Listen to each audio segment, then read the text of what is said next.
Hi, how you doing? Doc South with you, and boy, today here in North Jersey, what is this? Late February, uh, 2021, and doggone, it's one of those days that just the cold goes right through you.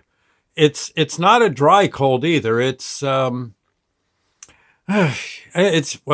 a damp, musky day. The sun's not going to come out. I don't think. Sun left a note saying I'm going to Bermuda. Yeah, and well, I was in a store earlier, and gosh, even the cashier was saying how God she got all sorts of aches and pains. Older woman, like me, and she's God, this cold's just going right. Whatever it was, lumbago or arthritis, it was acting up. She wasn't a happy camper, and I gotta say, I'm darn cold too. And then what did I do? I went and got the ladder out from under a glacier out back from all the snow we've had. Uh, Quite a chore. Oh my gosh. But I did it. I'm kind of proud of myself for as old as I am, but I managed to get the ladder up to, set up for the front roof here at our little bungalow. And I managed to climb up the ladder. It was slippery and managed to find a spot where the roof was leaking a little because there was some debris built up in a little, like a little valley on the roof.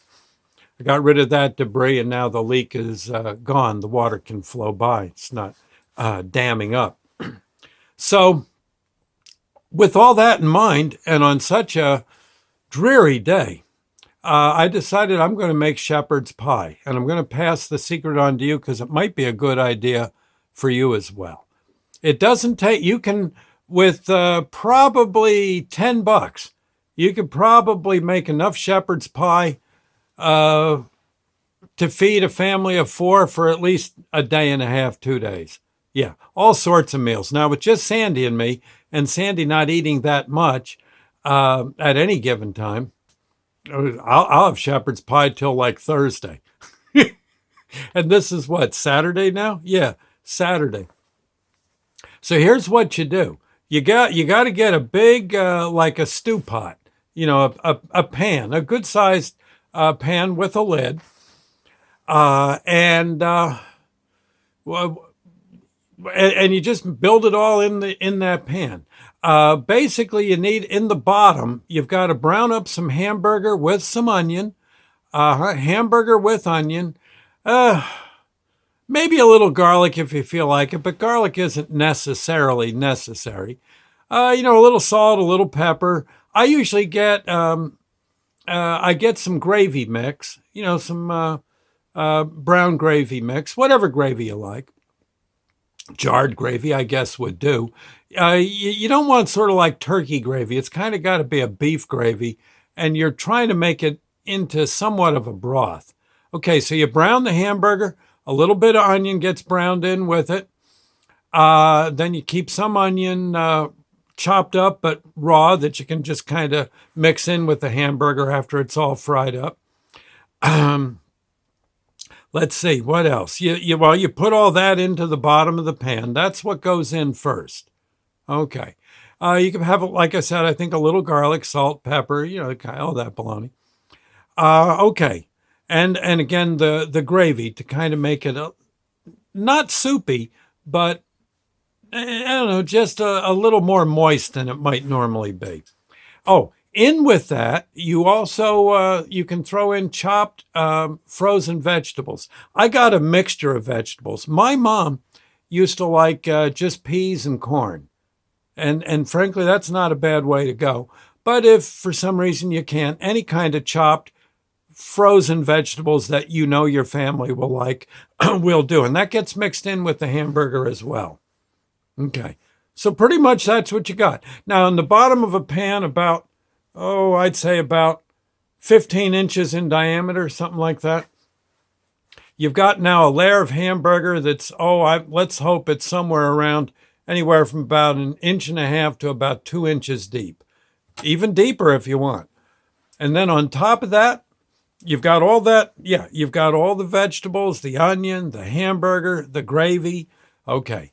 Then you make some mashed potatoes, as much mashed potatoes as you can manage. Okay. Just plain old mashed potatoes, and you throw that on top of the meat mixture. And then you heat it. You can bake it, I suppose, lightly in an oven. You don't have to go up to 500 degrees or anything. Or you can let it simmer on top of the stove, right? Little salt and pepper on the mashed potatoes on the top. And that's what you do. Now, again, so you've got basically about 3 inches of the hamburger mixture. Yeah, about 3 inches.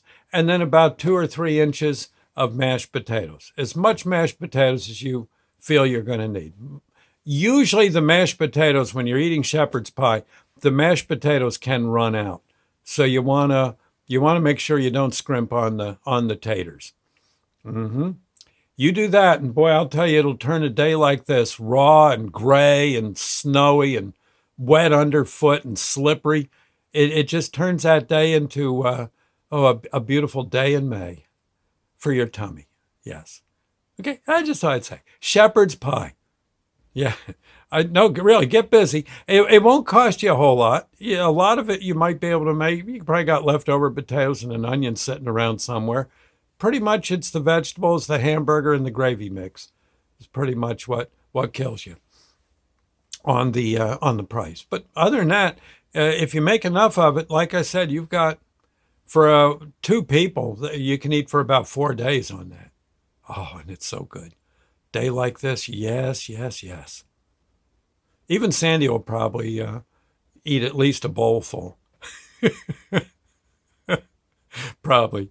Yeah. Shepherd's pie is definitely a Lord's Prayer moment. Oh, yeah, come on.